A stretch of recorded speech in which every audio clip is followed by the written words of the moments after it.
Hidup ini tidak mudah. Kita harus memiliki ketekunan dan harus percaya kita berbakat untuk sesuatu. Bersama saya, Cahyani Dean, untuk Perempuan.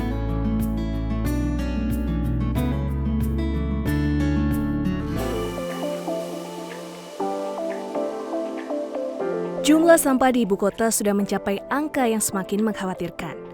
Kampanye bebas sampah pun dilakukan untuk mewujudkan lingkungan yang lebih sehat dan minim sampah. Seperti yang dilakukan Andini Miranda yang mendedikasikan kesehariannya untuk melakukan aksi dan kampanye hidup tanpa sampah. Kita startnya di 2012 dengan yang pertama adalah menggunakan popok kain.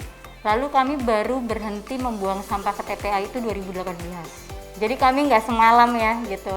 Jadi dari 2012 ke 2018 itu kami belajar mengurangi produk kemasan tuh secara bertahap gitu. Jadi nggak tiba-tiba kami berhenti makan mie instan. Kami sudah hampir 3 tahun kami berhenti makan mie instan karena bungkusnya tidak bisa didaur ulang itu gitu ya. Tapi kan awalnya kami mengurangi dulu gitu. Nggak serta-merta langsung kami stop gitu ya. Kami sudah hampir 3 tahun tidak beli makanan lewat jasa delivery service, take away pakai kemasan, pakai ojek online beli makan karena sampahnya luar biasa. Tetapi tidak mudah untuk bisa mengajak lebih banyak orang mau mulai menerapkan pola hidup berkelanjutan. Ajakan secara masif dianggapnya tak begitu ampuh untuk diterapkan pada sebagian orang. Berat ya, maksudnya panjang perjalanannya, tidak mulus gitu. Jadi waktu di awal, biasa ya mas, waktu awal-awal kan ngegas dong.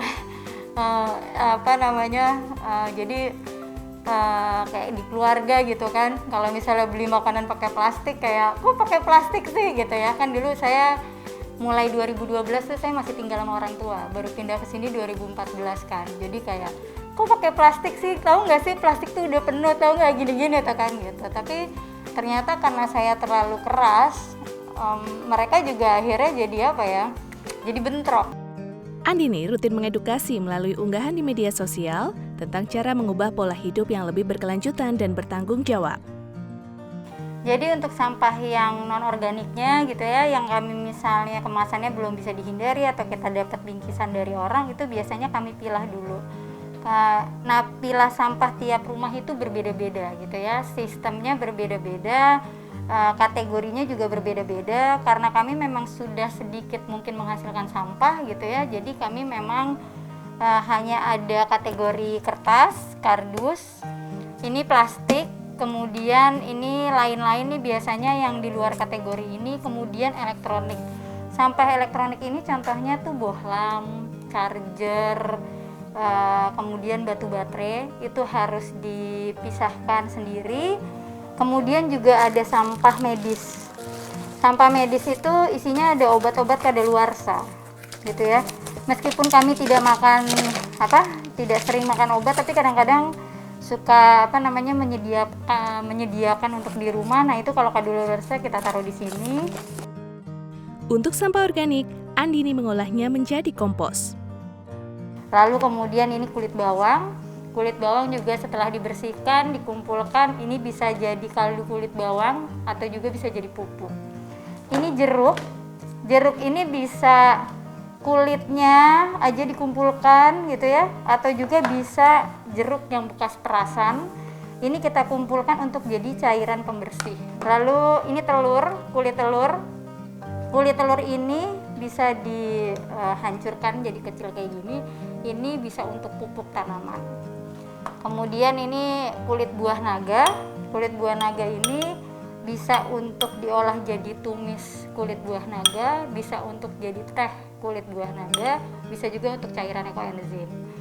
Lalu ini ada beberapa biji-biji. Jadi biji-biji biji-biji buah itu biasanya kami pilah juga, kemudian kami taruh di wadah. Itu ada sebagian yang kami tanam gitu ya, jadi benih tanaman. Kemudian yang memang pohonnya kira-kira besar dan kami tidak punya lahan, itu bisa dikirimkan juga, ada namanya bank benih. Jadi kita bisa ngirim supaya nanti dimanfaatkan oleh mereka. Selain itu, ia juga mengolah sisa konsumsi menjadi masakan baru, cairan penyubur tanaman, cairan pembersih rumah, dan ekoenzim. Nah, untuk sisa konsumsi yang tidak mungkin untuk diolah lagi menjadi makanan baru atau cairan pembersih, itu kami masukkan ke dalam ember kompos seperti ini. Kami pakai komposter dari Kota Tanpa Sampah. Nah, ini sisa konsumsinya kita cacah, dimasukkan ke sini, dan nanti hasil akhirnya bisa jadi pupuk gitu. Nah, ada yang namanya sampah residu. Sampah residu itu adalah sampah yang tidak bisa terurai, juga tidak bisa didaur ulang. Jadi sampah-sampah yang tidak diterima oleh para pelaku daur ulang. Contohnya apa sih? Contohnya tuh ada stiker harga saat kami membeli bahan makanan menggunakan wadah sendiri, ada selotip, kemudian ada stiker yang biasanya menempel di produk yang kita beli, atau ada plastik perekat yang biasanya ada di botol ya, meskipun botolnya beling. Gaya hidup minim sampah tak hanya sebatas dalam meminimalisasi penggunaan kemasan plastik saja. Masih banyak jenis sampah lain yang individu hasilkan setiap harinya, seperti sampah tekstil. Ada beberapa celana bayi anak saya nih, ada pasti untuk ibu-ibu yang punya anak tahu deh nih celana ini, celananya udah melar banget. Terus ini ada beberapa celana rumah yang udah robek-robek parah, ada baju yang udah robek parah. Kemudian yang biru-biru ini adalah spray udah belel yang akhirnya kelunturan. Terus akhirnya gimana caranya supaya dia nggak jadi sampah? Kami bikin jadi kain perca kayak gini. Andini berharap dengan konsisten menularkan gerakannya akan semakin banyak orang terinspirasi tentang pentingnya hidup minim sampah.